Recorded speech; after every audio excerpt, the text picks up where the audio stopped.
The BOFA Indy Classic League is on the air. Live from the LBC. It's race number 2.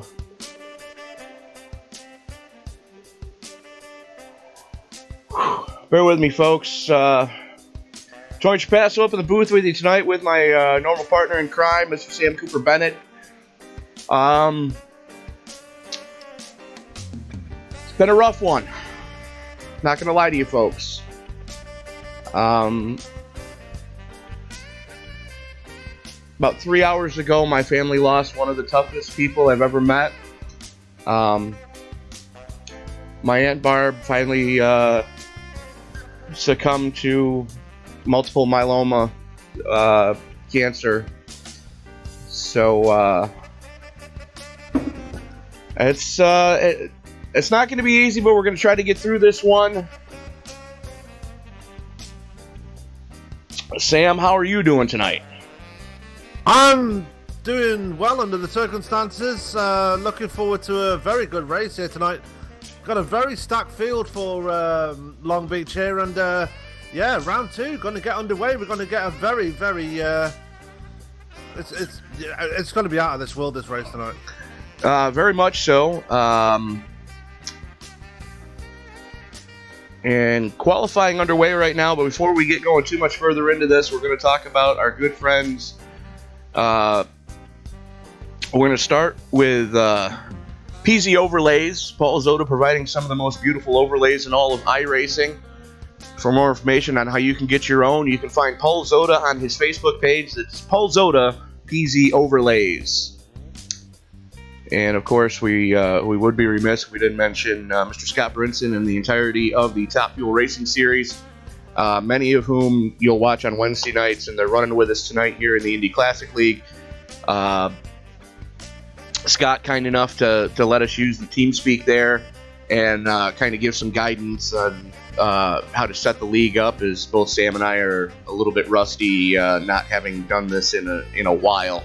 But big shout out to Scott Brinson for that one, and of course our very good friends over at pH Aware. Pulmonary hypertension, one of the most difficult to diagnose terminal illnesses on the planet due to the fact that it masks itself as so many other terminal illnesses that by the time doctors can put the pieces together, the only course of action is a double lung transplant. More information on how you can get pH Aware, we ask you to go to phaware.global. So, qualifying underway, Sam. Round 2. Let's bring this up as let me bring the timing screen up, and we'll take a look at what's what here tonight. Again, folks, bear with us a little bit here if things seem a little off. It's because my mind is in the fishbowl right now. Yeah, I'm just watching qualifying here. Sage Karam is having a shocker right now. Currently sitting all the way down in P13. Just cannot find any clear air to be able to put a proper lap time down here, Tony. Well, the other thing, too, is you got to remember that this car hates cold tires. And let's take a quick look at tonight's weather. It's cold for Long Beach. Yeah, very cold. I mean, I've not seen Los Angeles this cold for a while, but it is what it is. And yeah, the guys are dealing with it okay. We've got Bradley Walters currently sitting up on the pole with a 112.945. So, well, Brad's definitely no stranger to this car. As I remember running with him there is another classic IndyCar series that I used to run with way back in the day. So,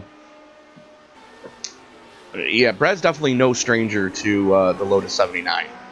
And BOFA fans will know Bradley Walters from the Indy Elite Series, so he has been on this channel before, and yeah, you've seen him on your screens before. He's here in the Lotus 79.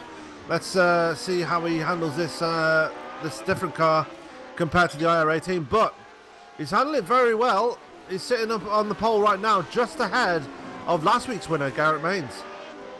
And we're following along with Mains right now. Looks like he's got a little bit of wing damage already.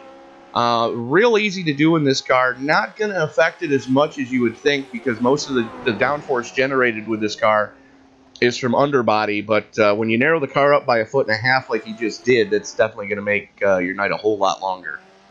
It is. It is. And but he's sticking with the top of the scoring sheets right now, and he's proving why he's definitely not trying not to be a flash in the pan, as he's hoping to get win number 2 here. Won the inaugural BOFA Indy Classic Series race at Phoenix last week in style, as he spins it again. Won it on fuel mileage race, I might add. Yeah. Meanwhile, focusing on Sage Crowden, he's finally got some clean air now, so hopefully he'll be able to put a competitive time down.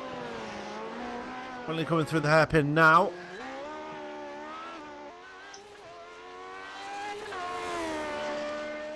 Comes down the long start-finish straight. Let's see what that puts in. That puts him straight on the pole. 0.8 of a second faster than Bradley Walters. What a time. Are you effing kidding me? Well, almost 0.8 of a second faster. That is... Leave some on the table, Sage. Jesus. A 12-1. Yeah.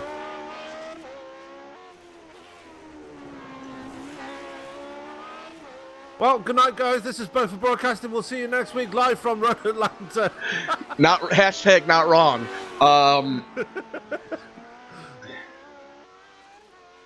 Jeepers. Let's have a rundown through our top 10, though, Tony, as we've got Sage Karen currently sitting in pole position, Bradley Walters second, Garrett Mains in third, Damon Martinez in fourth, Tyson Landis, a very good fifth place for him, Sean Scott in sixth, Taylor Burris in seventh, eighth is Nate Siefka, Stuart Lonkin making his debut tonight, he's in ninth, and Jeff Hollisworth rounds out your top 10. Another guy I'd like to point out making his debut tonight with the league, our good friend driving the PH Aware number 7, that's Kevin Paskowicz. He's not happy with his time, but I'll tell you right now, for not having turned a lot of laps at this track, period, and let alone in this car, a 117 is not bad. And considering he was in the 125s during the hot lap session, so right, he's really improved over this short amount of time, and he's not sitting last, so that's one thing. That's half the battle there. Yeah, I mean, we know what KP's like on road courses. He's very capable of winning races on road courses, so he's no slouch. And even though he's never run this track before, he's really improving at a rapid rate. And I think that advice you gave him during the hot lap sessions has really paid off for him so far. Well, that's the thing is it when you get used to how much grip is generated with the modern Indy cars and Formula One cars, and you get used to that. When you go back to 1978 technology and you realize there's no traction control, there's no ABS, there's no sequential shifting, there's no power steering, you really start to appreciate more and more what guys like Niki Lauda, Jody Scheckter, help me out here. James Hunt. Thank you. Mario Andretti. Exactly. You really, Sir Jackie Stewart. You really get a better appreciation for what those drivers were able to do, and some of the lap times they put down that still stand today as track records at some facilities in cars that. This car is rated at 600 horsepower on a good day. Yeah. We've got a couple of other drivers making their debut here tonight. Will Kirk is one of them in the 9, running the Wolf paint scheme from 1978. Yeah, he's going to have to pick another number. Sorry, Will. Hey, you already picked the 315, so number 9's open to anybody. No, I didn't pick 315 in this league. Yeah, you did. I didn't. Oh, well. Anyway, he's got the 9 for now anyway. The other driver making his debut here tonight is Jake Champion, I believe. Yeah, Jake did not join us last week. And finally going to be making his debut tonight is Kevin O'Brien after stupidly getting himself disqualified last week in qualifying. Yeah, when you try to burn off fuel and the game says, yeah, you know what, you're not doing that the way we really want you to be doing it, so here's a black flag. Yep. I also want to point out that with Top Fuel Racing have their Indy 500 coming up in just a few weeks. So if you want to put your name down for that race, there are a limited number of seats available, 33 in total. We have 7 signed up so far. The $15 for an entry fee. Make sure you send that money to Scott Brinson through the Friends and Family option on PayPal and get your name signed down for the Indy 500, which I'll be on the track for, and Tony, I know you'll be in the booth for, so going to be a good race. Hopefully. The last one was. Yeah, not for me it wasn't. Overall. Yeah. Now, for those of you just joining us, no, you're not seeing things. This is not a post-apocalyptic downtown Los Angeles. This is generally what's referred to in iRacing as a test track. And it's something that they've released where they have the racing surface fine, they have the walls there, but the scenery in the background, to really do it right, there's maybe 6 computers on the planet that could fully render downtown Los Angeles and not drop frames as you're going around this place. So they decided to release the track without the fully rendered background. So that's kind of why it looks like, a nuclear bomb has gone off. It hasn't. Don't worry. This is just the way this track is. I mean, there's nothing stopping them making this into a proper track now. I mean, they proved it that they can do it with Detroit, so why not do it with this one now? Belle Isle's a park. Yeah, it's still a street circuit, though. Yeah, it's still a street circuit, but it doesn't have all of the different buildings and signage and everything all the way around the track like downtown LA would. As Bradley Walters has closed the gap between himself and Sage Karam down to 0.5 of a second, so Bradley Walters still trying to close that gap between himself and Karam. Well, it's going to be interesting to see what's going to happen, because we have only 3 drivers have gone sub 12 at this track in this car with this setup. And that, of course, is our resident alien, Sage Karam, Brad Walters, who has a ton of experience behind the wheel of this car, running with another series that runs a similar idea. And last week's winner, Garrett Maines. The next nearest time is Damon Martinez in the Domino's Pizza 3, who's at a 13.5. Yeah, 6 whole tenths of a second off of Garrett Maines' times. And he's sitting in pit road, so his qualifying's done at this point. There's only about 3 minutes left in qualifying. Oh, Sean Scott running over Johnny Antonucci there.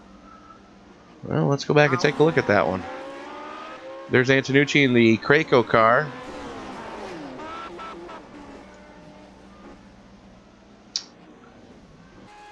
Yeah.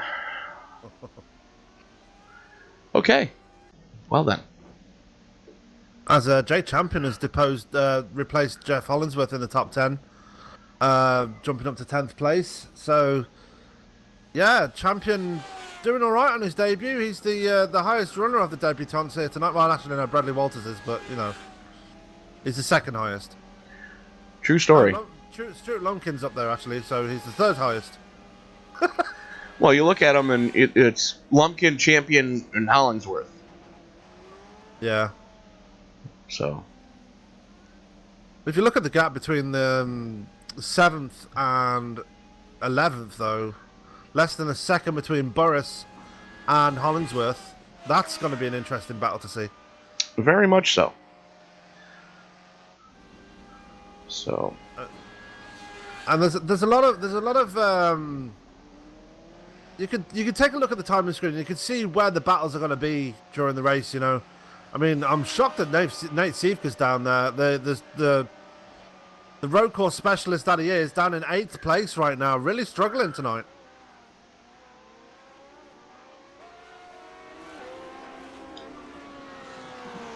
We call Nate a road course specialist, but he's only a D class. But the only thing that we can do right now, Sam, is ask for everyone to please rise. Gentlemen, please remove your hats.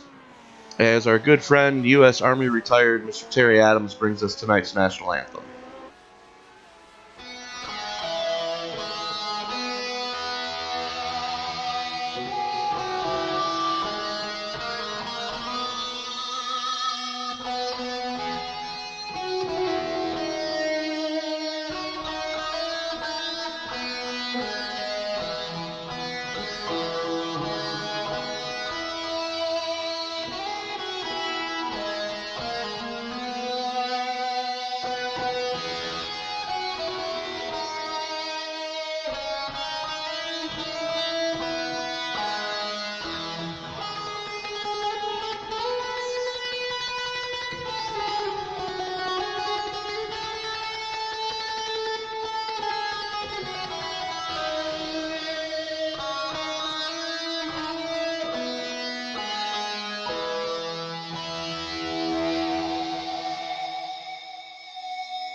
Hot laps, over. Qualifying, over.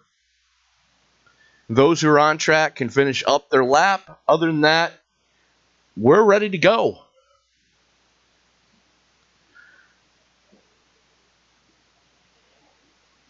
Yeah, 50 laps around the Long Beach circuit here in California.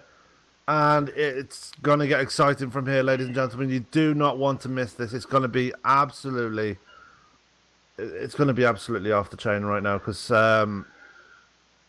this is the first time we're going to see the Lotus 79 on the road course. Not for the first time this season, as we've got plenty of road course action coming your way.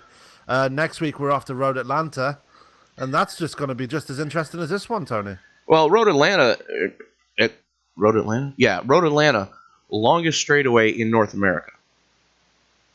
Yeah, that backstretch is. I've raced down that on that track, and that backstretch is just. You can make yourself a drink and drink it all by the time you get to the end of it. It's that long. Well, if you ever get a chance, take a look at. There's a good video about the Whittington Brothers racing team. And when they owned Road Atlanta, they used to land planes on that straightaway. Yeah. That's all I'm going to say about that, but they had a courier business, and they used to land planes on that straightaway at Road Atlanta. Wow. Yeah. Okay. So... Here we go. Here we go. Sam, let's take a quick rundown as the cars start to grid. Starting up on the pole, it's Pennsylvania against Indiana. Sage Karam setting quick time, 1:12.1 to Brad Walters, 1:12.7. Row 2 is going to go to Garrett Maines and Nate Siefker. Row 3, David Martinez and Tyson Landis. Sean Scott and Taylor Burris are going to roll off in row number 4. And row 5 is going to see Stuart Lumpkin and Jake Champion. Sam? Sorry, row 6 will be Jeff Hollingsworth and Will Kirk. Row 7 will be Michael Jeans and Tyler Vickery. Row 8 will be Kevin O'Brien and Paul Crumroy. Row 9 will be Kevin Paskowicz and Bradley Allison, and rounding out the field of 20 will be Johnny Antonucci and Connor Ojeda. So 20 cars scheduled to roll off here tonight. Actually, yeah, because Chris Walker has already put it on the hauler. Yeah, he decided he didn't want to take any part in this race and decided to call it a night early. We've got people calling for EOLs. I've just told them no. If you want to fall to the back, you can pit stop, because at the end of the day, I'm not going to sit here and give people EOLs all night. So place your bets now. We're going to put the over-under at 6 of number of cars that actually make it through turn 1. Actually, I'm going to give them till the fountain turn. Number of cars that make it through there, 6. Yeah. And depending on which side of the wager you take, you have to do a shot for every car you're off. And Sage Carrot not taking the grid there. There he is. Yeah, better late than pregnant. Absolutely. So 20 cars set to take the green here. Another big field here. And I said this last week and I'll say it again. I'm just shocked by the huge turnout that we're getting right now. This is a car that you really see who knows how to drive and who is just a steering wheel holder. Yeah. You know, and you're really going to test your mettle here with the 79 as the field's snaking its way very gingerly through that final hairpin and then getting it lined back up. And Sage Karam going to have the button here on the road course. Cold tires, not a good idea in this car. Pace car's in, and we are underway.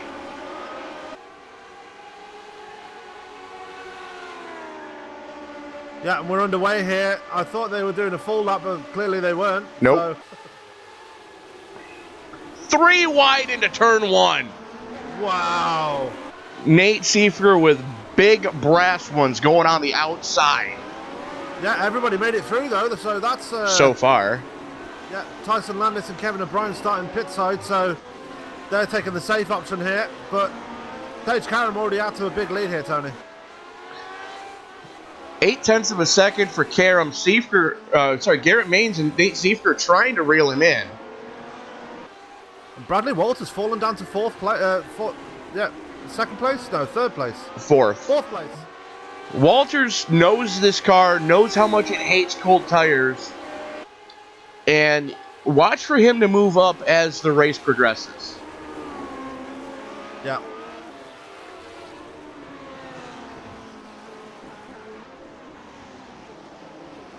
For the hairpin for the first time.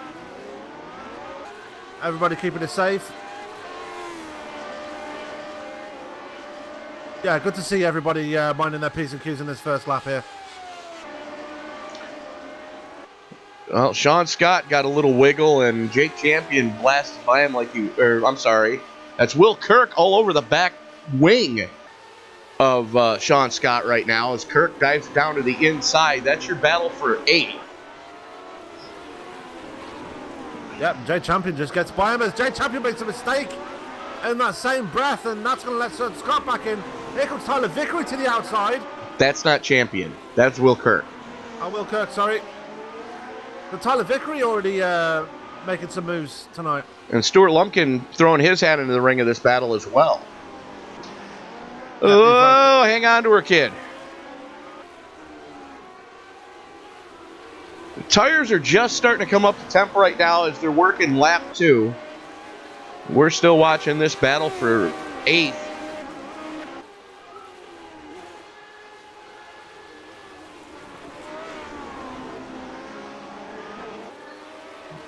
Yep, Sage Karam already out to a 1 second lead. We've got yellow flags somewhere. I'm looking. It's hard to tell with that hairpin. And 1 second lead, nothing. He's out to a 2 second lead already. Yeah. I'm guessing it was Michael Jeans because he's fallen right back behind Tyson Landis. And remember, Landis started from pit road, so Problems for Michael Jeans already.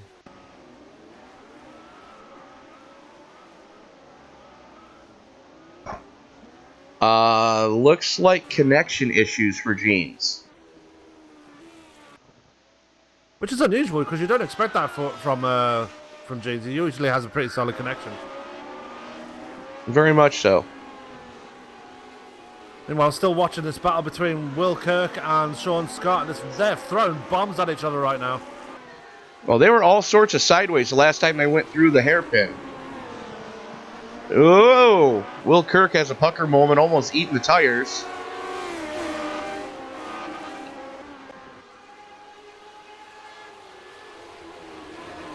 I did say this midfield battle would be where it's at right now because they are all bunched up together and they're all fighting it out for the lesser spot, the lesser spots in the top 10. But they're all right there together, and this early part of the race looking very exciting already, looking very tasty. Very much so.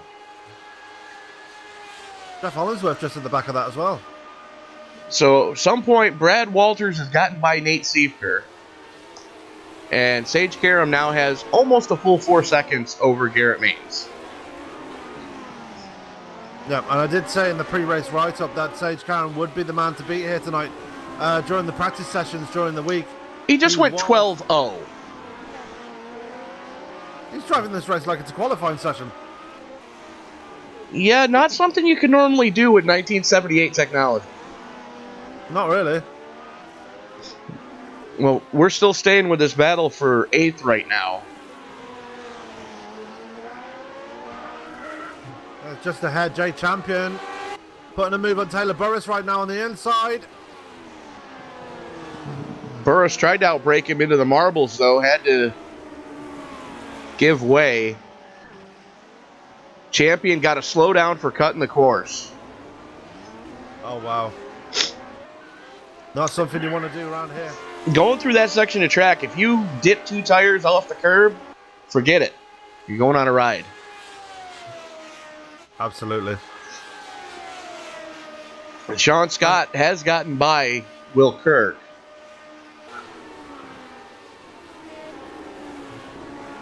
Yep. Ooh, very close to those tires as they come out of the turn.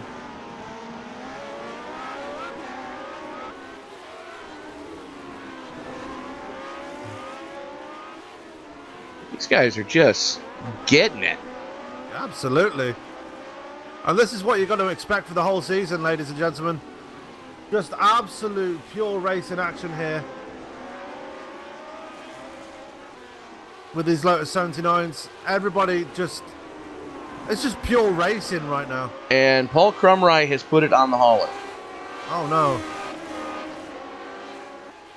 Oh, he hasn't. He's still going. He's 1 lap down, though.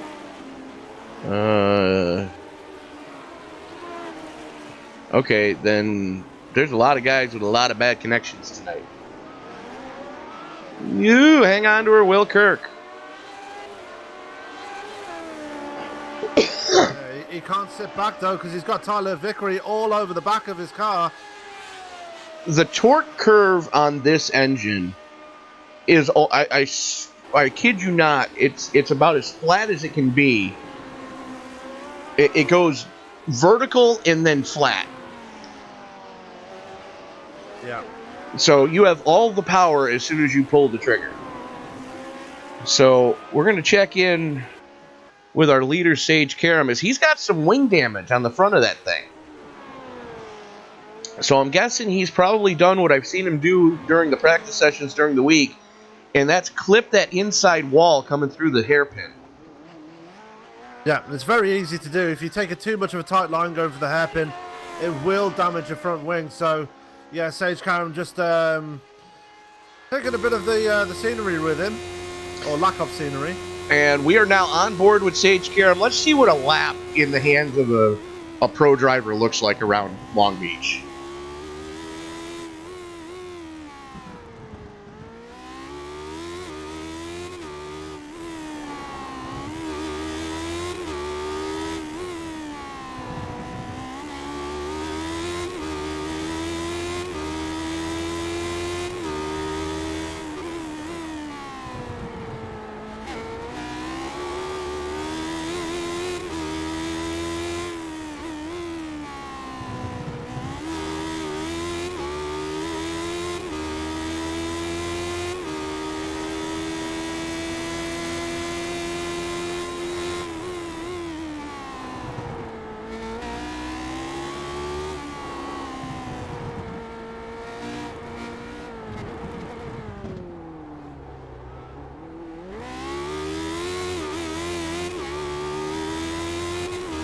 It's all ready. He's coming up on lap traffic here.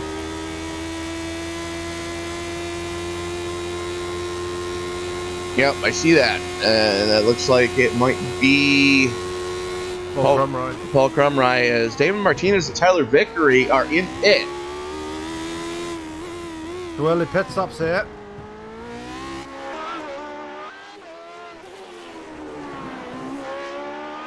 Where is it? Can you go back and take a look and see if those two got together? Because they were running pretty close to each other.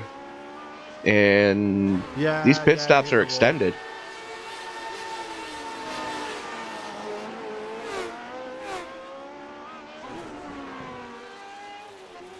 He blew his engine. Who? Tyler Vickery. How did he blow his engine? Wrong gear, possibly. Yes. I keep forgetting that this car does not have an electronic rev limiter. So Vickery having an engine failure here. Big problems here. And yeah, once you pop an engine, not even a fast repair can save that one. No, because you got to tow it. Yep. Karen O'Brien has fallen a lap down now to Sage Karam. Conor O'Hader as well. And Damon Martinez, I'm guessing he must have blown an engine as well. It's easy to do on the downshifts here.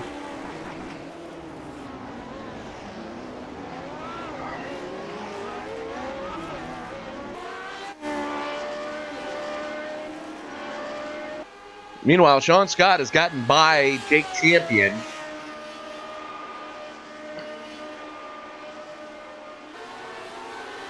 And Damon Martinez coming back out on track. So hold tires for Martinez and see what's going to happen with him, as he is 1 lap down. Tiptoeing through the fountain turn. Oh no! Damon Martinez stuffed it in the tyre barrier. And I'm not live.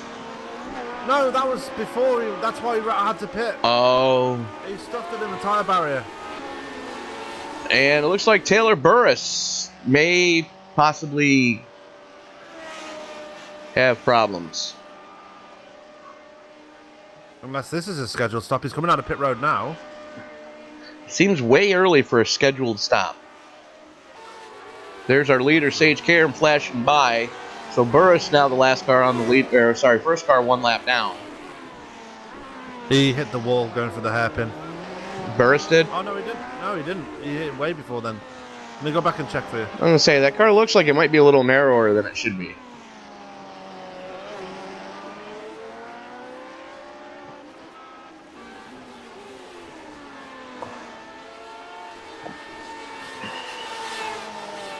Oh, he went into the corner just before the last couple of corners before the hairpin, and it just did not want to turn. Locked the tires up and just went straight up into the wall.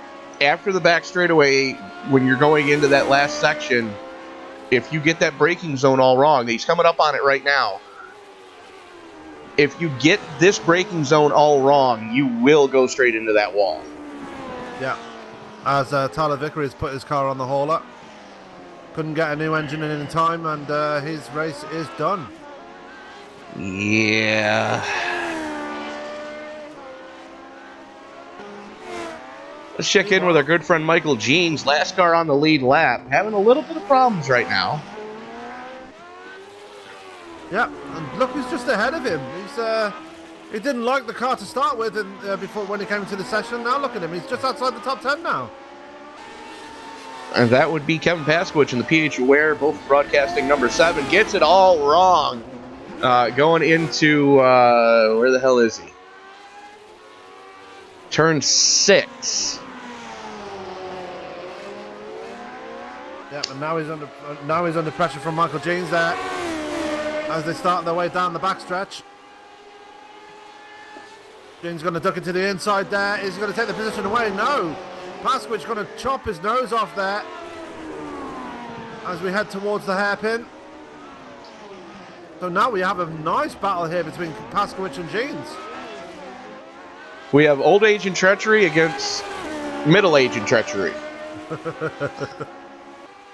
So, good luck, guys. We've only got 12 cars left on the lead lap. 1 retirement so far. 2. Oh, yeah, 1. The one that actually started the race. Yeah, I think Pasquich just hit the wall there. He may have grazed it. Yeah. No, No blood, no foul. Yeah. And that's the leader about ready to split lap traffic.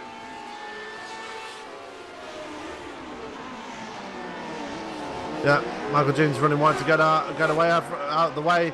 That's like Kevin Pasquich back up on the inside, but Michael Jean's going to have the inside line going into this corner. Oh! No! That's a broken suspension arm waiting to happen. Yeah. No front wing damage, but I'm thinking that's... Oh, mind you, he's keeping it going, so... Yeah, but how bad did he knock the toe out of it? That's a good question. As Johnny Antonucci gets it wrong coming out of the hairpin, that lets both Jeans and Pasquich by. Yeah, Antonucci taking it straight into pit road.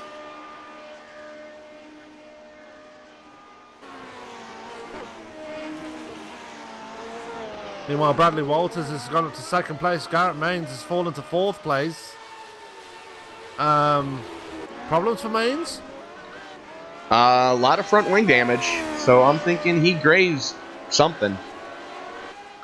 Yeah. But if you take a look at the gap between Karam and Walters, that's a big ask. Yeah. 12.4 seconds. No, Bradley Walters does find himself up into 2nd place regardless, and after having a very quiet start, he's actually made his way up to the podium positions and is looking pretty good for himself now. Well, we saw what Sage was doing earlier. Let's go on board with Brad and see what a lap's like in the 62. As he's getting ready to come through the hairpin, we're going to go on board.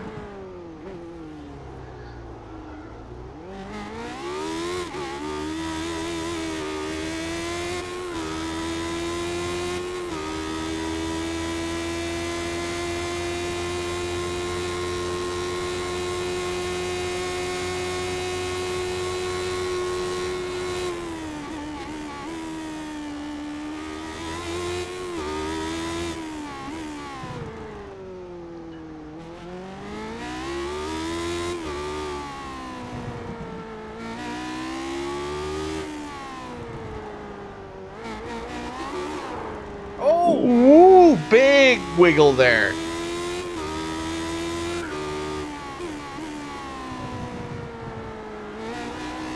Pasquich goes around.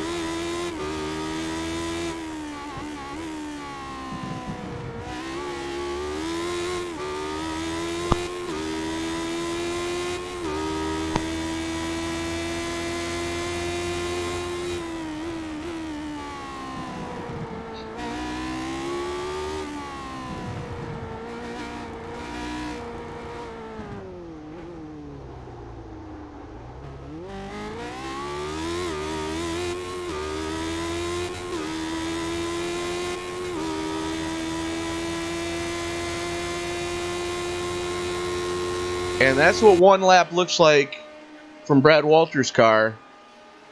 With that big wiggle, he just lost 2 full seconds. But he is the only other car on track right now that has gone sub 113. I hope you don't mind. Somebody left the back door open, so I thought I'd sneak in here. As long as you got beer, you're welcome, Scotty. West Crackalaga. You're more than welcome to join us in the booth, dude. How you doing? I got a smile from ear to ear, as you can probably imagine. It took all day to get it, but hey, we got it. What was her name? Raiders got off the schneid, man. We got a win today, so I'm feeling pretty good. I think my girlfriend had about enough of my shit about 3:30 at the theme park. I was trying, but yeah, the old 0-3 monster was coming out. I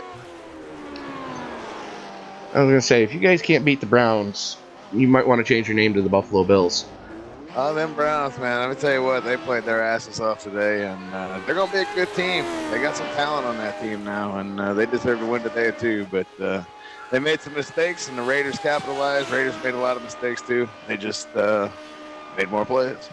Well, speaking about mistakes and capitalizing, Sage Karam has been capitalizing all night long so far. 14 and a half seconds to the good. Even with a broken front wing. Even with a broken front wing. I missed that. I've been tuning in since the start. I missed him breaking his front wing, but I do see it now there on the right side.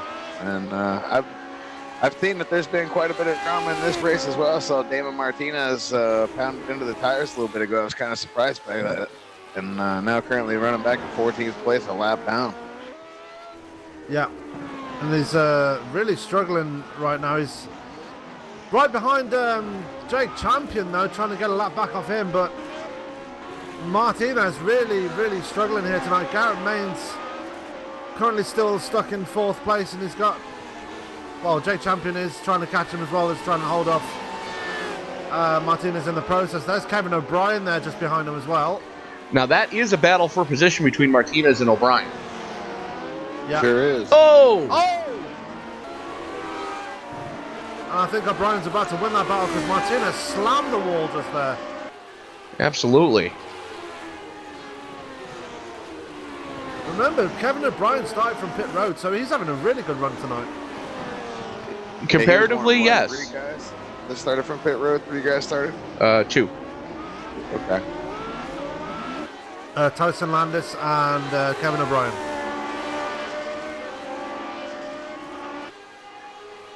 Speaking of Tyson Landis, he's down there in P18, 2 laps down. He's had some issues as well tonight in that wicked cushion number 31. Only 9 drivers left on the lead lap, though. Correction, 8. 8. A lot of guys a lap down currently. Seeing 7 guys a lap down. You got Michael Jeans, Taylor Burse, Damon Martinez, Kevin O'Brien, Bradley Allison, and Connor Ojeda all a lap down. Then Johnny Antonucci's 2 down, as is Kevin Paskowicz and Tyson Landis. And on my teammate, Paulie, he's also 2 laps down back there at 19th place. Jeff Hollingsworth just went a lap down about 5 corners ago. So that adds to the list. Yeah, as we got yellow flags around track somewhere, I'm not sure where, but... Kevin O'Brien. Oh, no. Yeah, let's see what happened there. Looks like he may have just overcooked it. Yeah. He's taking a cone with him. Not only is he taking a cone with him, he took a cone into the tire barrier. And that front wing is going to be tweaked when he gets that thing going again. Yeah, it is. The right front's broke, and he's got a cone underneath. The left front, He just mounted the wall again because of it. He couldn't get it to turn because of that cone. It was wedged up under the left front. Car wouldn't turn. He nose plowed the wall. He's going to get her going again. Well, luckily he didn't nose plow the wall as the leader went flashing by. As we're still watching the replay here, and yeah, now he's got a matching set of front wings on that car. Trying to turn it into the Lotus 80. He's trying to get out of Bradley Walters' way there and still couldn't get it to turn, so I'm sure he's probably going to be bringing that thing to pit road. Yeah, as he does right now. I believe he's got a fast repair as well, so right. He should be okay. But for those of you who don't know, in 81, Lotus decided to do away with the front wing altogether, and basically the only thing that was on the back of the car, it was almost like an Indy style wing in the early 80s, where it was just a flat piece of whatever, just so they had something to put a sponsor logo on. And Formula One said, yeah, you know what? Yeah, no more skirts. Hey guys, about this run that Sean Scott's having, he has now moved up to 4th place as he's gotten by Jake Champion. Started 7th today, running 4th. He had fallen back a little bit, saw him battling it up with Kirk earlier, I think, for 8th place. So Sean Scott really working his way through the field here. Jake Champion's got some serious nose damage as well now, so problems for the man in the 10. So, yeah, Sean Scott up to P4. Nate Seifert, after a horrible qualifying session, is up to 3rd, so... As Champion and Maines are slugging it out right now. Paskowitz just with the tire barrier. He's going to have heavy front damage. He gets her going again, but oh yeah, he's in the tires again. Whoa, as Hollingsworth rolls by. Tough and close call for Hollingsworth there. Kevin gets going again. Imagine we'll be seeing him coming to pit road soon too. He's been driving a damaged car for the past 10 laps now. Yeah, it's hurt bad now. He's having a hard time getting that thing to turn. That's 2 tire barriers out of the last 4 or 5 corners, so. I mean, yes, this car does generate a ton of downforce through the under tray, but if you lose the front wing, yeah, you're going to lose the front end, period. Definitely. But let's go back to this battle right now between Mains and Champion as they come down the back straightaway. I'm sorry, that's the front straightaway. As Mains is going to take it, the inside line, and Mains makes it look that easy. And Champion's not giving up, though. I think Champion's hurt. Yeah, like Tony said, Champion's not going to give up that easily. Mind you, they are teammates, so. Ooh, yeah, Champion almost ate the tires there. He had to get way out of it, or he would have plowed the tire barrier as well. So Garrett's going to drive away with this. I imagine we might be seeing Jake coming to pit road soon. Have they already made their first stint stop? Did I miss that? Looks like it might be only because we're closing in on the halfway mark, and everybody that's still on the lead lap has not gone pit side yet. Good deal. So they're trying to get to lap 25 or so. Jake trying to tough it out right now. Meanwhile, on the scoring sheet, the field is more strung out than a frat boy on crack. But on track, there's some little battles that are starting to shape up as we watch Brad Walters flash by Johnny Antonucci. I thought frat boys were more cokeheads than crackheads. I rest my case. You're not wrong.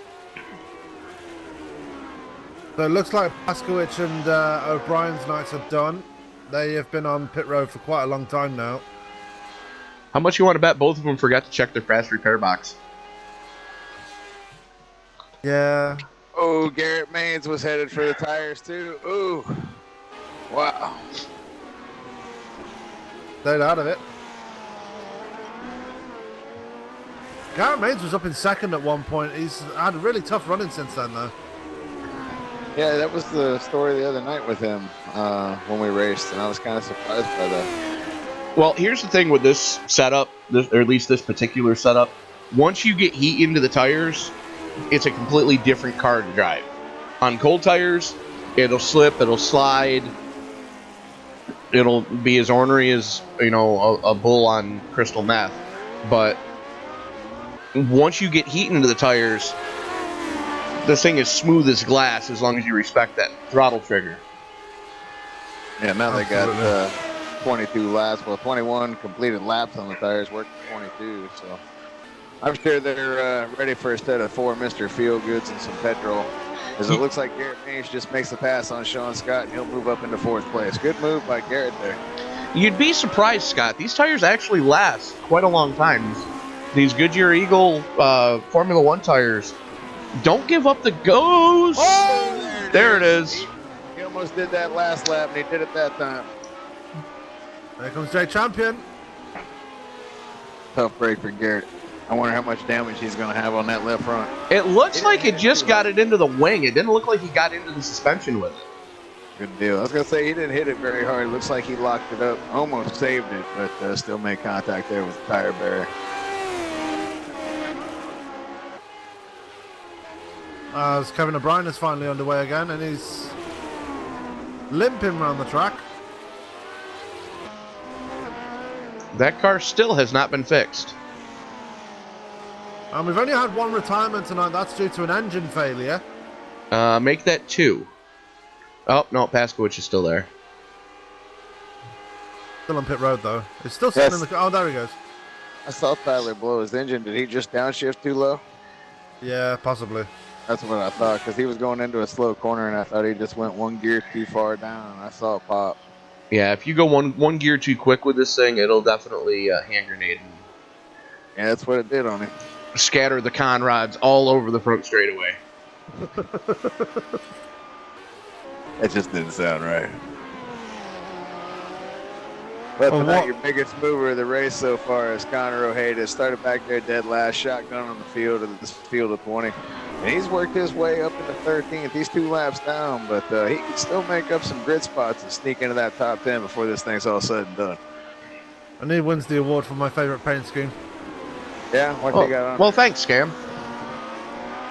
Why did you make that, did you? Yep. Well, it's Nigel Mansell's paint scheme, so Oh, I right. like it. The old Kmart Haviland chart. Yeah. That's what Hollingsworth's rocking too, isn't it?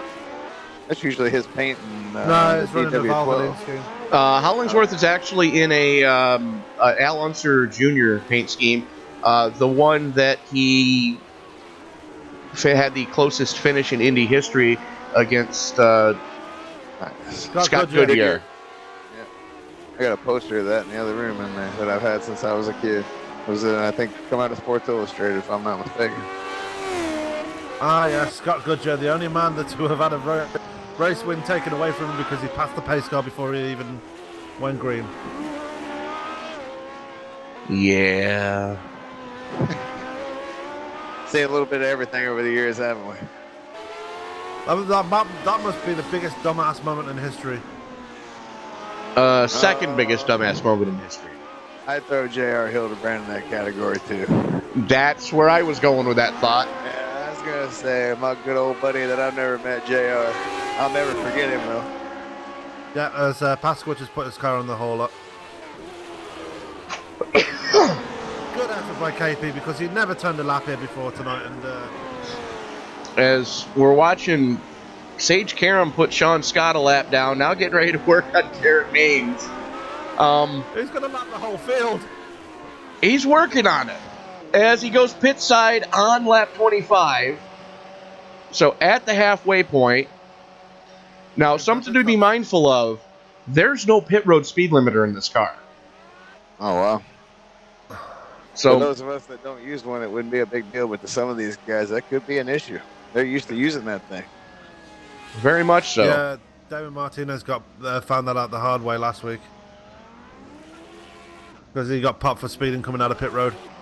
Yeah, I quit using mine a long time ago because I kept getting it turned on me whenever I'd be out there racing. The game would decide to glitch on me and turn it on. So I got tired of that shit. So I just took it off. And Brad Walters stays out one more lap. Sage Karam going to be on cold tires because we saw the car go up on the jacks. So Karam out of the pits. Walters, your new leader. But only just. But only just, as you saw Garrett Maines right behind Walters, who's a lap down. Sage Karam is right behind him. And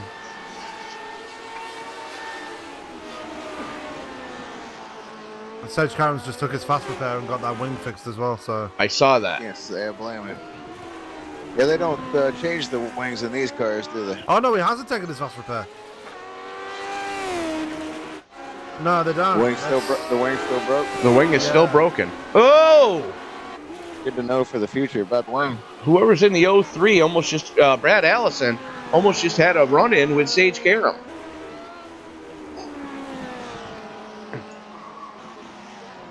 Allison running the throwback Bobby Rahal paint scheme with the Budweiser Red Roof in colors on that car. Yeah, so he ganked my paint scheme from last week. That's what I ran last week. Rule number 1 of Drive Club, don't hit Sage Karam. Rule number 2 of Drive Club, don't hit Sage Karam. Rule number 3 of Drive Club, don't hit Sage Karam. And rule number 5 of Drive Club, if you are going to hit Sage Karam, make sure it's a highlight reel worthy hit so you both go and hit the blimp.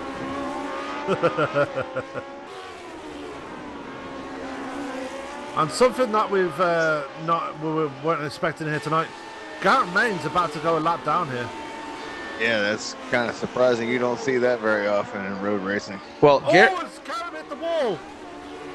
Oh, wow. he brushed it coming off of that right-hander turn 6, and he's been flirting with that all week. Yeah, he's still good, though. He's still going. I was talking to Sage a little bit ago, and he said he was just wanting to find some better luck tonight and try to get a win here tonight. Whoa, starting to bunch up here. Garrett gets out of the way. Well, that corner, that turn 6 at the double right-hander and then the 90-degree left-hander, Sage is one of the only drivers taking that in third gear. So he's carrying a ton of speed, and the track falls away as soon as you go across the apex. And while we were watching Sage Karen, Bradley Walters did make his pit stop. He's fallen back to second place. He's just come out just ahead of Michael Jeans.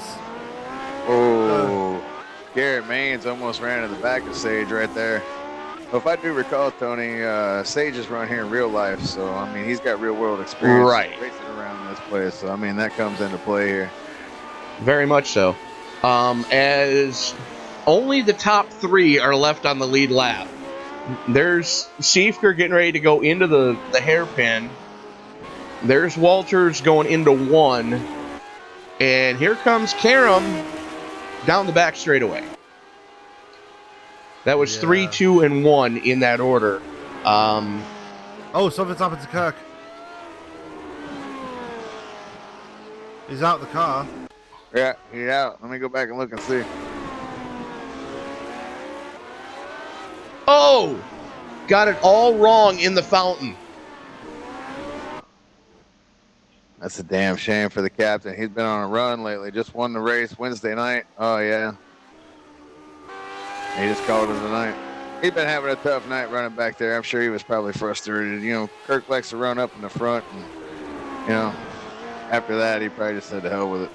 And Paul Crumride down pit road again. As is Brad Allison. And Johnny Antonucci still on pit road.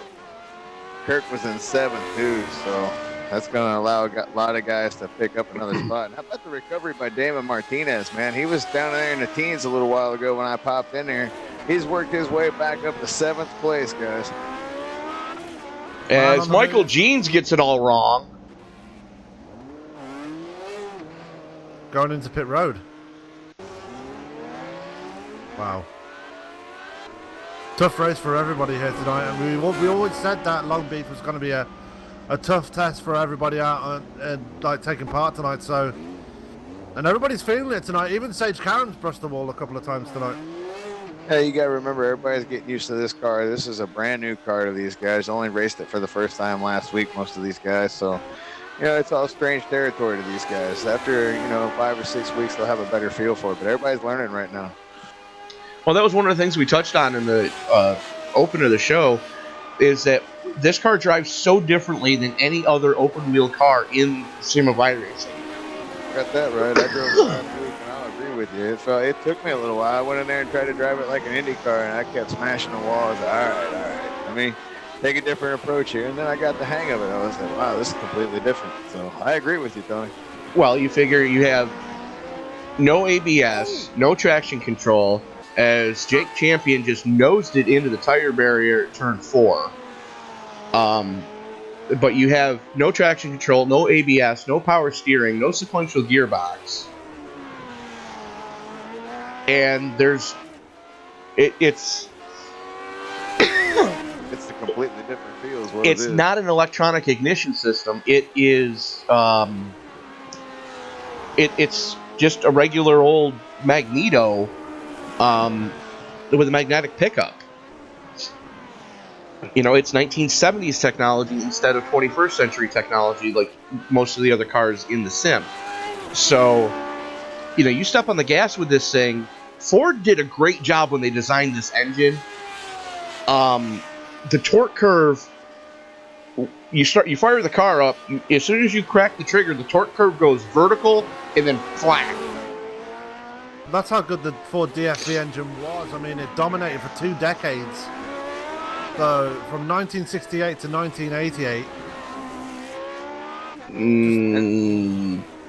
Clock that a little more, Sam. 1982? More like, 62 through 82. Yeah. Because you figure this engine made its debut in the Lotus 49 with Jimmy Clark and Graham Hill and guys like that being able to wheel that thing.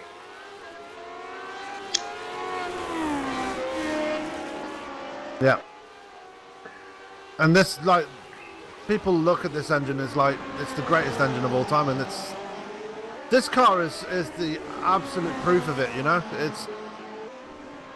it sounds gorgeous. It just runs gorgeous. It's just a brilliant engine altogether, and it's unless your name's Tyler Vickery, it's very reliable as well. Well, it's sorry, Tyler. It's more. Yeah. If this engine blows, it's because of driver error. Yeah. Because I mean, the damn thing will rev to 12,000. If you need more than 12,000 RPM, you might want to reevaluate your driving. I'm just looking around out there trying to find a battle out there, and I can't find one. Everybody's pretty much spaced out at this point.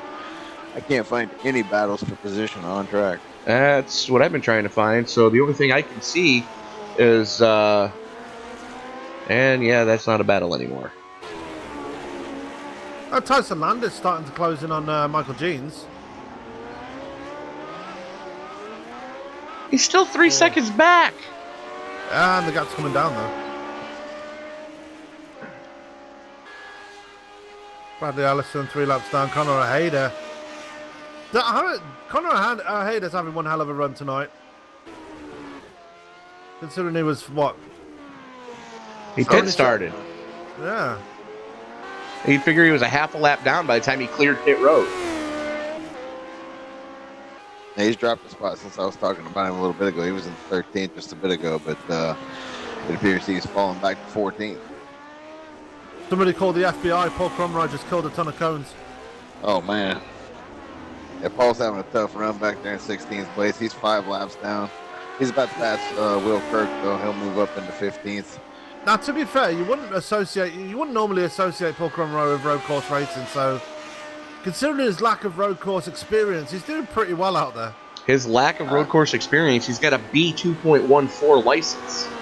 He also runs in Top Fuel. I mean, he doesn't have a lot of road course experience, but he does have some.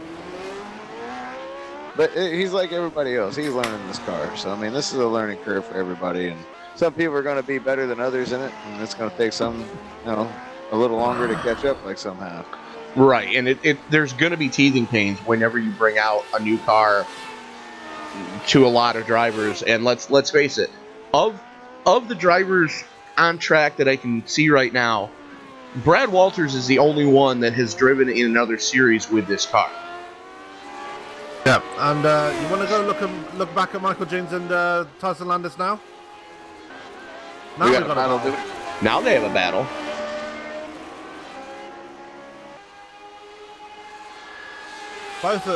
Michael Jeans has got wing damage. Tyson Landis has got pretty much a clean car, so yeah, he's gonna probably eat him up here pretty quickly. If he ran him down that quickly, that tells you how much Michael's struggling from that damage. Yeah, that whole, pretty much half of that right front wing is gone. Well, the other thing is, too, with the gearbox, or the steering gearbox we had to put in this car to get these cars around this track, a lot of these guys aren't used to a 7-to-1 ratio gearbox. And that wheel is going to feel wicked stiff. Yeah, that's how it felt to me last week. Oh, that was only a 9-to-1. Joy. I'm looking forward to Road Atlanta next week. That's going to be an interesting race. Yeah, that one I'll be not participating in either. I'll be joining you guys again at Indy, which I saw you got coming up on October 14th. I was shocked that it was so early on the schedule, but I was like, right on. I'll be back for that. Well, I just can't be there next Sunday. Considering Top Fuel's Indy 500 is coming up, I thought I'd give him a taste of what it's like in the old car, you know? A little warm up. Yeah. Yeah, we got to start getting people signed up. Anybody out there's listening, Top Fuel Racing is going to be putting on its 2nd annual Indy 500 coming up on October 24th. Currently, we only got 8 people registered and signed up. We sold it out in May. We need to get a lot more folks signed up for that bad boy. Still got plenty of time. It's a $15 entry. And if you've never raced with Top Fuel Racing before, just look us up in the league directory there on iRacing. We've been around for over 3 years, and we keep it pretty fair. Whoa, Tyson Landis about lost it there. Just as he got by Michael Jeans, and those two might not want to dick around too much because they got Brad Walters coming up on them like a steamroller right now. Yeah, he's just gone around Taylor Burris there. And Burris has been steadily falling back himself. He was in the top 10 at one point. Has fallen back to P12 now. So, as Michael Jeans just annihilated that row of cones. yeah. Somebody called the cone police. As Burris is right on the back of Jeans now, actually. Jeans having problems through the hairpin. Well, he gave room to Brad Walters, and that let Burris reel him right in. Yeah. Michael Jeans and Taylor Burris, no strangers to each other, as they used to run together in the... Go fast. Not go fast. No, Has it really been that long since we ran that series? Since we broadcasted that series?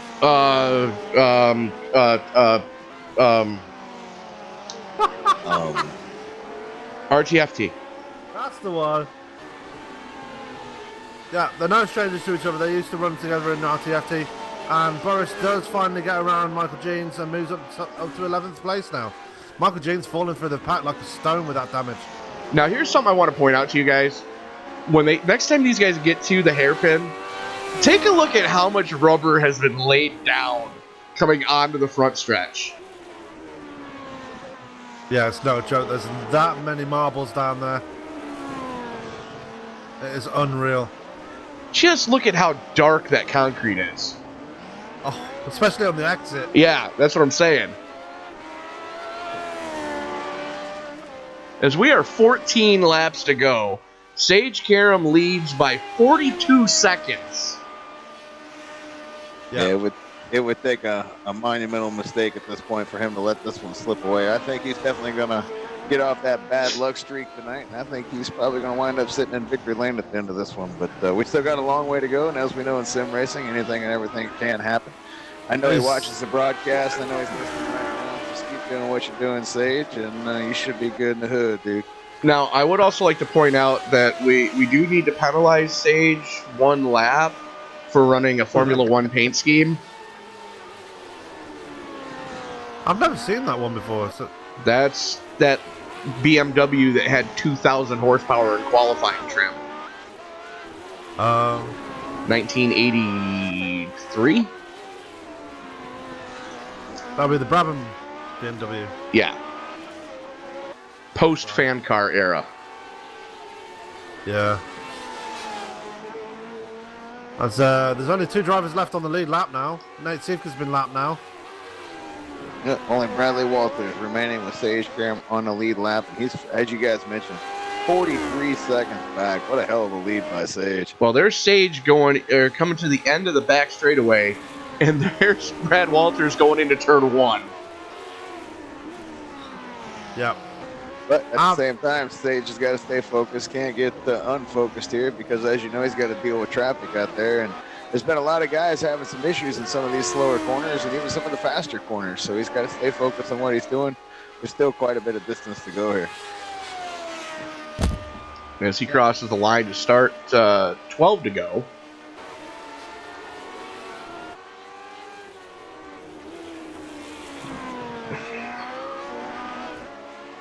Got to say, all in all, it's been a pretty good race. There's been some guys having some issues with sticking it into the tire barrier, but all in all, you know, guys seem to be getting around here pretty good. I can see guys starting to have some issues now with the tires, as a lot of guys have burned up the tires. Damon Martinez definitely dirt tracking it around a lot of these corners. Damon's done a hell of a job of making up ground, though. Like I said, he was back in the teens a little bit ago, 15th place, sitting on pit road after he nose dove the tires. He's worked his way back up to 7th place, although he is a lap down. 2 laps down. Is he feeling now? Yeah, Sage just went by him. But yeah, Jake Champion having a good debut. He's in P6 despite all that damage on his front wing. My God. No left front wing. Like, that's completely gone.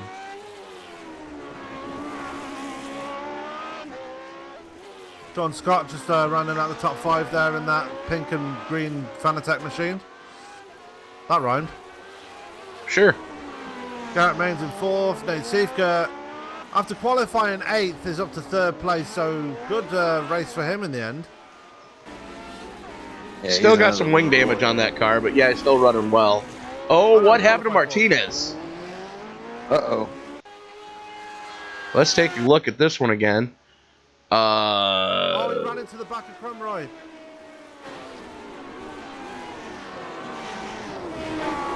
Well, there was net code there. Martinez disappeared for most of the front straightaway. And as soon as he reappeared, there's Paul Crumroy, and it was too late to get the car wound down. Yeah, he had all four tires locked up, and it was just too late. And Martinez, more damage on the front of that Domino's Hot One. Yeah, it's a tough break for both those guys. Damon had done a good job of recovering, too. He didn't need that. So getting ready to cross the line for 10 to go.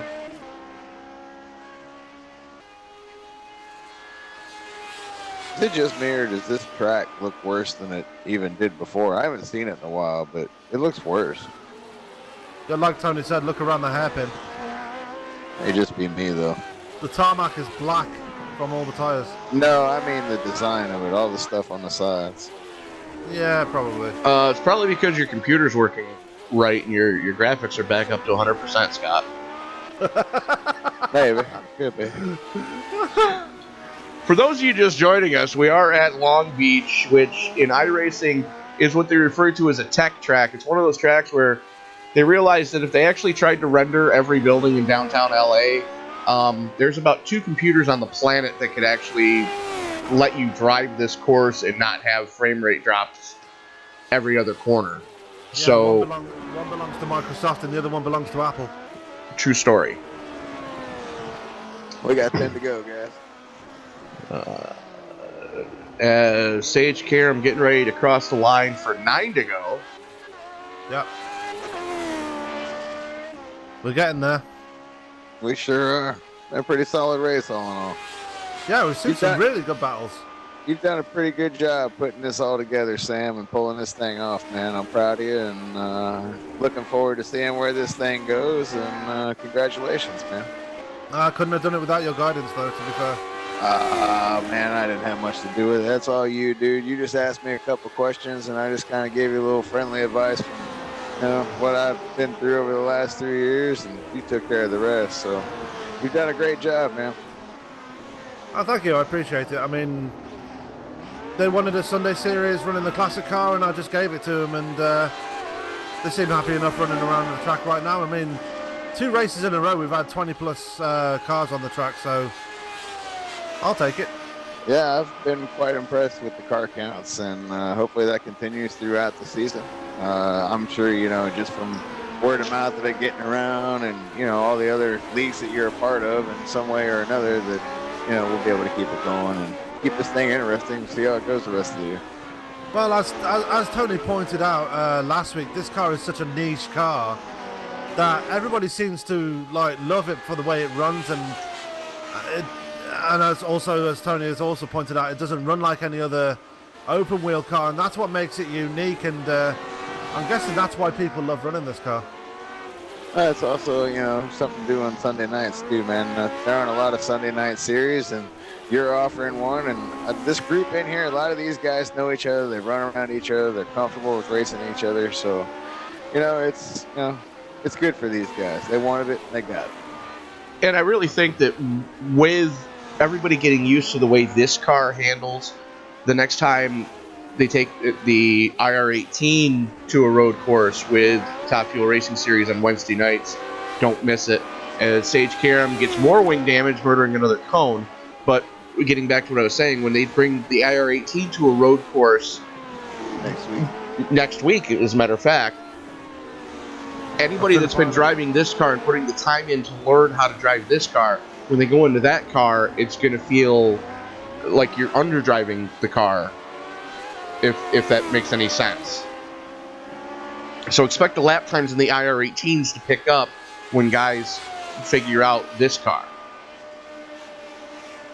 Yeah, I'm looking forward to that next road race coming up in the IR18. Got the good old Dr. Jeans working on a setup. We should have the setup here in the next couple days, and we'll get that out to everybody. I'm sure you guys already saw that I put the Michigan set out there, so hopefully everybody's getting practice up. Dr. James is a busy man because he'll be working on the Road Atlanta setup next. So. Oh wow. Jake Champion just ate the tire barrier in turn 5. I just want to say thanks to Michael Jeans and everything he does for my league and your league, Sam. You know, he does do a lot as far as the setups go, and I appreciate everything you do, Michael. Incidentally, this setup for tonight's race has come from our good old buddy Mr. Tony Trapasso. So, Tony, kudos go out to you for this setup. Yeah, you can blame me if you guys don't like the setup tonight, drivers.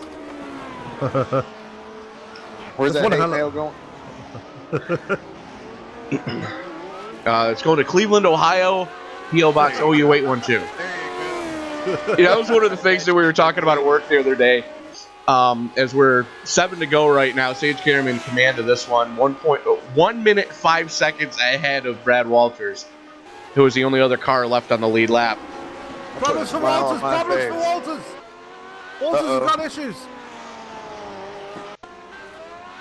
Big issues. He's spun it around coming out of the fountain. Or going into the fountain. Got it all wrong. Yeah, he's still going, though. He didn't have the toe, so, but yeah, that left front wing is definitely seeing better days. I wonder how much that's going to play a role here at the end of this race.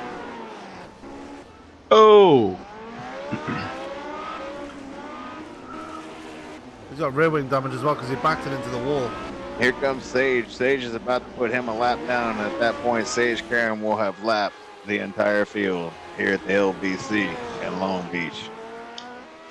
But getting back to what I was saying, we were discussing at work the other day of just what would you do if you had $1 million? I decided to buy a piece of property out by the airport in Syracuse and put a lighted sign on the roof that says "Welcome to Cleveland."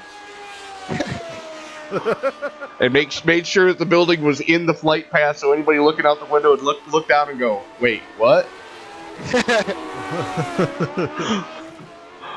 Oh, wow. I won't pick on Cleveland. They had a tough day today.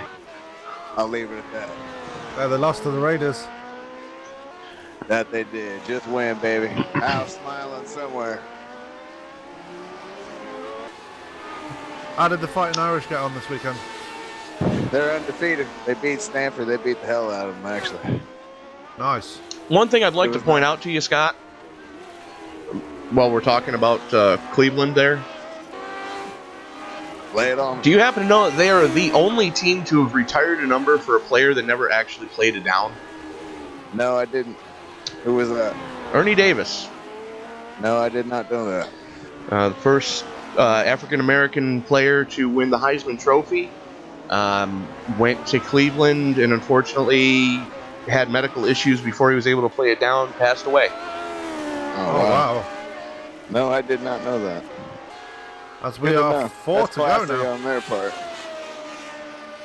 You know, I won't take anything away from the Browns fans and their organization, man. That's, you know, being a Raider fan and all the losing that I've been through, I can only imagine what it's like being a Browns fan. And kudos to them for sticking with their team. And I know last week when they got that win, that had to feel pretty damn good.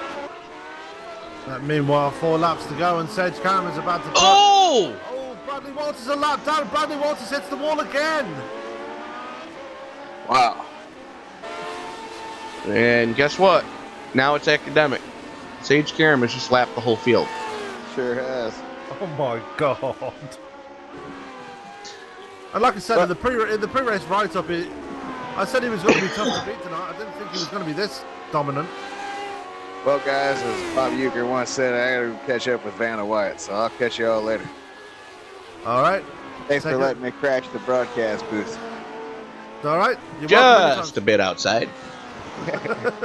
You guys have a good night. Enjoy the end of the race. Okay. Have a good evening, Scott. See you.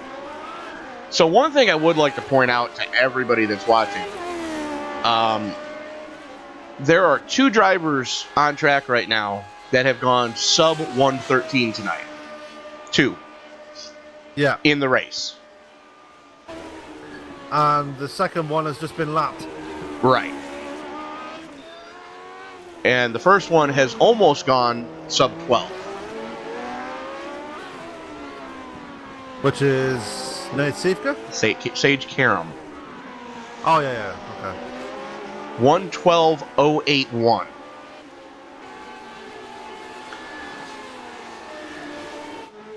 And Garrett Maines, his best lap is a 1:13.2.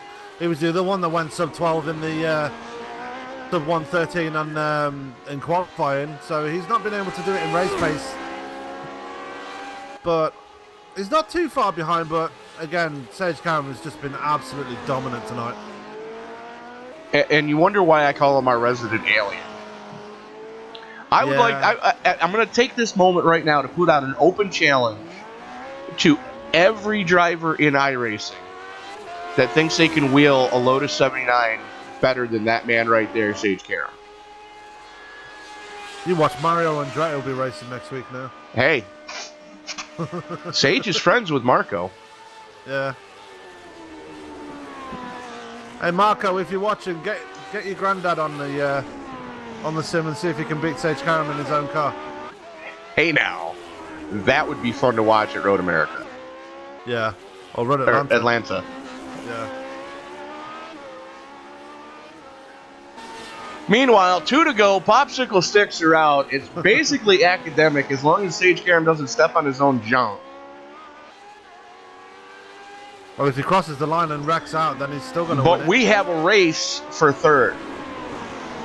Oh! Garrett Maines having problems with the 17 to counter to hit it and gets into the tire barriers. He was all over the rear wing of Nate Siefker for third. Traffic being his downfall. Tell me he doesn't want that podium after missing out Wednesday night. Oh, he brushes the tire barriers. Kevin O'Brien smacks the barrier coming out of the corner there. That's Siefker directly in front of Maines right there. White flag is out. We're going to follow this battle and see if Maines can reel in Siefker with 1 lap to go.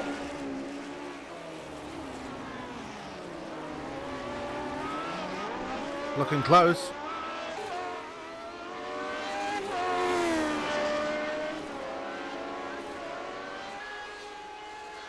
Well, he's already knocked 3/10 off.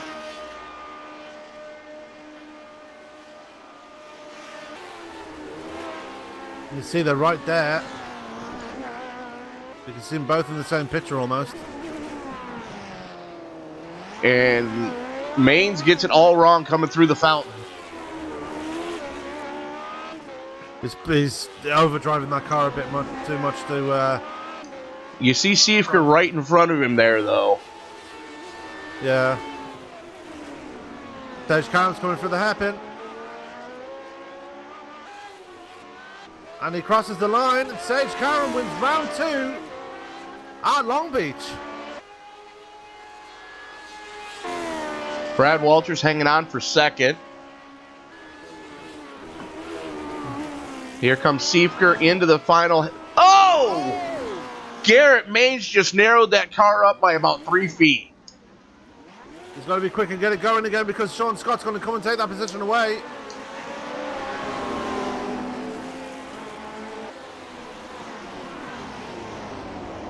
Luckily, Sean Scott's too far back, so Maines is going to hold off a 4th.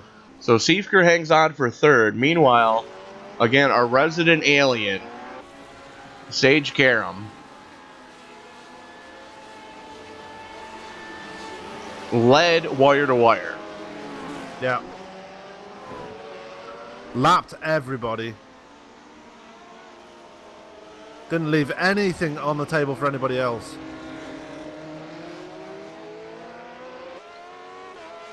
His last lap was a 1:12.7.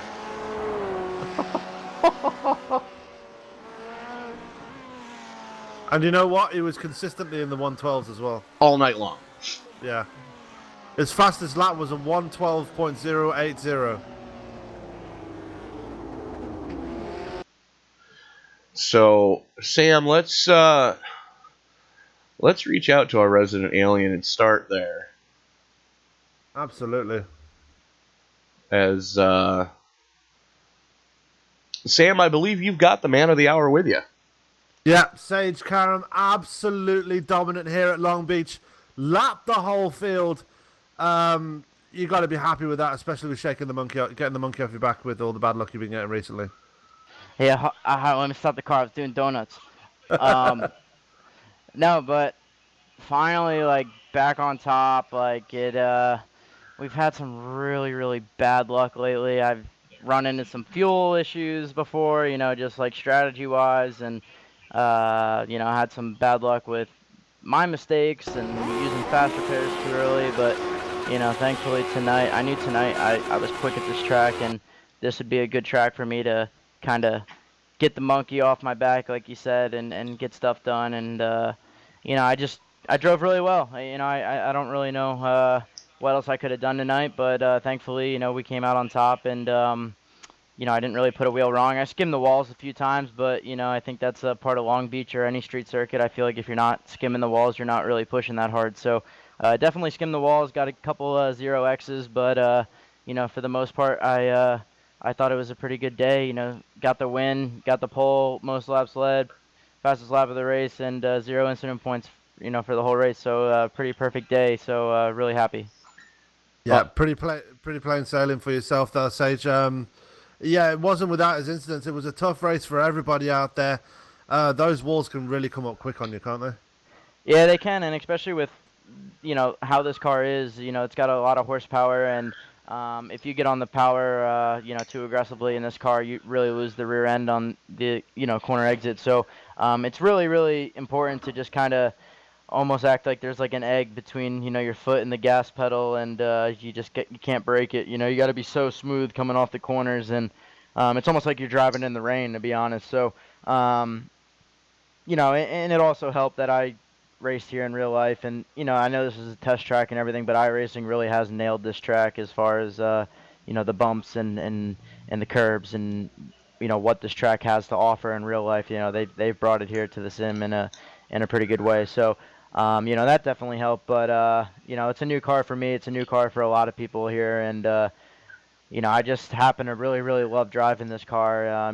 There's certain cars that you just click with right when you get in them, and this was one of them. I think right from the first session here at Long Beach, earlier this week, I felt really comfortable at this track in this car, and found out some tricks about the car, and just kind of every day kept coming on and getting a little bit quicker, and I really wanted to get into the 11s, but I couldn't do it, and my optimal was an 11.6, so it's definitely possible, but I just couldn't put it together. I wanted to do it in qualifying, didn't get the lap I wanted in qualifying, and then in the race I was still pushing like I was in qualifying, but I just couldn't get it into the 11, so we'll have to try it another day.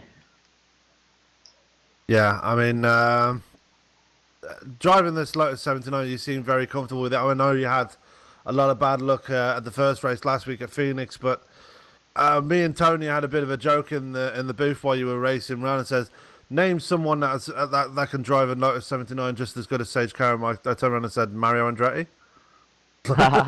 Yeah, Mario. What's funny is so Mario drives the two-seater now for the IndyCar series. He gives rides around before the first race, and I actually drove the two-seater a little bit when I was fully unemployed and needed some quick cash and a little job driving a race car and getting to the IndyCar races. So they let me drive the two-seater, and they have a couple of them. And we went to Sonoma, and I got behind. I was changing, getting into my race suit and everything, and Mario was sitting there, and he looks at me and he's like, "Listen here, kid." And me and Mario, we'd known each other for probably since before I could walk, but he said, "Listen here, kid. If you try and pass me the next corner, I will put you off the track." And I said, "Okay, I will not. I will not try and pass you." So he made his point real clear, and Mario still got it. He's he's a wheelman for sure. Well, I think a phone call needs to be made this week then, so that we actually have a challenger for you next week at Road America. I think it'd be cool to have Mario Atlanta. in here, but Road Atlanta. yeah, Atlanta. But it'd be cool to have Mario do it. I'd love to get him on the sim just to see like if he could tell me like how real this car feels to when it was in real life. I feel like that'd be really, really cool. But it's probably far-fetched, but if we could make that happen one day, that'd definitely be really cool. Road Atlanta is gonna be a lot of fun. I've told a lot of people about this week. I've told Sean, I've told Damon, my teammates and stuff, and even like Garrett came into the room and I was giving him advice on how to make this car go quick, and I'm just telling them like just get through this week. This track is very, very technical. It's a hard, hard course to do. Really narrow. If you get through this week, Road Atlanta, we go, next week. I think you're going to see a lot closer racing, not only from first to second, but also just throughout the field. I know it kind of got strung out there, but this track, it's just there's people that drive this track and it really clicks, and there's some people that just can't drive this track because the walls are scary. Everything's so narrow, it's so technical. But I think at Atlanta and all the other street courses we go to, I think you're going to see a lot closer racing, and it's going to be a pretty good show. Well, congratulations on the win there, Sage. I know you're looking forward to Road Atlanta. Is there anybody you'd like to thank for tonight's victory?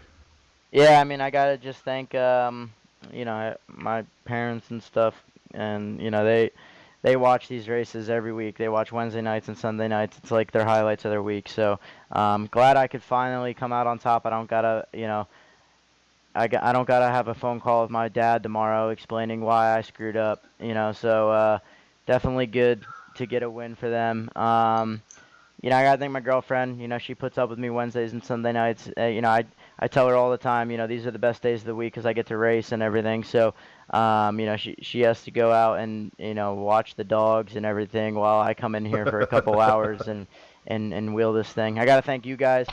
Sam, putting together a league like this. This is totally cool. Get us racing 2 days a week again. Thank you, and you should be really proud. The turnout is awesome. The racing's awesome. Everybody here is just great people, so really, hats off to you. Tony in the booth, BOFA, you guys are amazing. Huskerville Engineering with my pedals, they hook me up with pedals and everything, and if nobody has those pedals, I got the Ultimates, and they are unbelievable, and I used to lock tires all the time when I was racing with just my regular pedals, and I got these things, and they're the most realistic pedals I've ever had on a sim. So definitely awesome pedals, and yeah, that's pretty much it, and just my friends. So yeah, that's it. Well, if you get a chance, see if you can get a set sent to Cork, Ireland, and Syracuse, New York. But again, Sage, congratulations on the win, getting the monkey off your back finally, and we'll see you Wednesday night at the house the Penske built.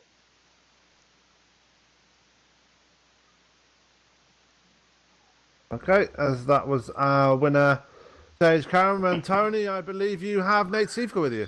Nate Siefker, arguably the Hard Charger Award winner tonight, didn't have the greatest qualifying lap, but that's kind of normal for Nate. But definitely able to rebound, putting that on the podium tonight. Saw a great battle towards the end there with Garrett Maines. Nate, any thoughts on what you saw tonight? It was a pretty dull race for me, I guess. It was kind of lonely for the most part. Lap one, I made a pretty boss move around the outside, I think, of Bradley. So that was a pretty awesome move I made. And then I got to slow down, and I think I screwed Damon up at one point. So sorry to Damon if I did. But overall, I think tonight was interesting. I mean, I ain't gonna lie, Garrett kind of scared me towards the end. I was turning out 14 evens, so basically qualifying pace for the most field and with worn tires, and he was still closing on me. So Garrett did a heck of a job to try to get to me, and he just didn't quite get it tonight. So that's kind of unfortunate for him. But yeah, I mean, it would have been a great battle to see him get to me. I think he got caught up in lost lap traffic though. So I mean, he put on a heck of a effort to get to me, but he couldn't quite get there. So. Well, with one to go, he actually narrowed the car up by about 3 feet. Yeah, so I mean that's pretty unfortunate for him, but he had a good run going. But I thought I was gonna be lonely, and then next thing I know, the gap from 20 down to 15, down to 10, and I was just driving, not wrecking the car or anything. So I was just putzing around, and next thing I know, he's coming. I was like, I might want to start moving. I just kept putzing, seeing him even hit the wall, and about 7 to go, I was like, he's not hitting the wall. So then I had to actually use the pace and cranking out mid to low 14s every lap. And it's unfortunate we got caught up in that lap traffic. But yeah, I mean, I'll take the podium for sure after my tough luck I've had. Well, we leave the technical course here at Long Beach, and next week we go to Road Atlanta. Little more wide open, a lot more speed to be carried down the longest straightaway in North America. Give us your thoughts about going down there. I love Road Atlanta. It'll be interesting to see what setup we get and how it feels. Hopefully it's a setup that I can attack with and hopefully have a good strong run. I like Atlanta. I think Sage you're going to see is the going to be the class of the field again, but hopefully I'm the second guy on the ladder, not the third one tonight. You could argue I was the fourth one, and Garrett had a faster car than me tonight, but I'm glad I was able to just be there when it mattered. Got 0x, but didn't narrow the car up at all, so I'll take a clean sheet for me tonight. Fair enough. Anybody else you want to thank tonight, Nate? I'd like to thank Phenomenal Evolution for being with me. I'd like to thank my new team that I'm going to be on board with next season, Nolan Racing, and the guys in that team. And I'd like to thank you guys for putting on this pretty awesome league and for broadcasting this for the fans. I know it's pretty cool that we have a lot of support. I know some people just randomly tune in that know me because they know I'm racing. It's pretty cool to have that happen. So thank you guys and everybody else who watches really, and everybody in the league. All right. Well, Nate, looking forward to seeing you Wednesday night in the Top Fuel series when they go to the house that Penske built. We'll let you get back down and celebrate with the team on the podium tonight. All right. Thank you, Tony. Thank you, Sam. Sam, any final thoughts on tonight before we get going into the results? Just want to say, what a dominant performance by Sage Karam there. Just really absolutely throwing down the gauntlet to everybody else on these road courses. The ovals, it's a lot more open. As we found out last week, Sage Karam really struggled there last week, but this week, really absolutely putting it down to everybody, and it'll be interesting to see how they react to such a devastating performance by Sage Karam next week at Road Atlanta. Well, again, I want to put an open invitation out to anybody in iRacing that thinks that they can hang with Sage next week at Road Atlanta. You can find the league in the league section of iRacing. You can find us on the Facebook page, BOFA Classic Indy Series. Indy Classic Series. And, it's going to be interesting to see what kind of new faces turn up at Road Atlanta to take on the Resident Alien. Absolutely, and we'll definitely look forward to that. It's going to be a fun race at Road Atlanta. We've seen the twists and turns of Road Atlanta before, and it's going to be very interesting to see how they handle it compared to the road course we've seen tonight. Well, Sam, I think the only thing that's left for us to do is do a final rundown of the finishing order. Of course, lapping the entire field, leading wire to wire, setting quick time in qualifying, setting quick time in the race, stinking up the show from flag to flag, Mr. Sage Karam. Brad Walters had a hell of a run. If you remove Sage from the event, Brad definitely would have been the class of the field. And I'm thinking just that opening lap pass that held him up a little bit, they got him behind Garrett Maines, they got him behind Nate Siefker, really is what set the tone for the rest of the race. But Brad able to hang on for second. Nate had a hard charge in Garrett Maines coming up on him, able to hang on for third. Garrett Maines just mistake on old tires on the closing lap relegated him to fourth. Sean Scott had a great rebound after eating the wall early in fifth. Damon Martinez, another great rebound after eating the wall early in sixth. Jake Champion ate the wall more than once in seventh. Jeff Hollingsworth had some struggles, finishing in eighth. Ninth was going to Michael Jeans, who, again, had some struggles early, and 10th going to Stuart Lumpkin. I just carry on, Tony. I'm having problems with screens right now. Tyson Landis coming home in 11th. Connor Ojeda, decent run coming home in 12th. 13th went to Brad Allison, Taylor Burris in 14th. 15th going to Paul Crumry. 16th going to Kevin O'Brien, who did not get disqualified this week. Will Kirk coming home in 17th. Johnny Antonucci in 18th. Kevin Paskowicz in 19th. And Tyler Vickery, the first one to put it on the hauler, in 20th. So that is going to do it for us here tonight. Be sure to join Sam and I both tomorrow night, as we will be going to Fontana, California, just up the road from here, with the Paskey's Cardiac Truck Series as they go to round 2 of their chase. They did take an off week last week due to some health issues for the admins. So we will be back for that one, and then join us Wednesday night when Top Fuel Racing goes to the house that Penske built, Michigan International Speedway, in the IR-18. For Mr. Sam Cooper Bennett, this is Tony Trapasso saying we will see you tomorrow night. Good night, everybody.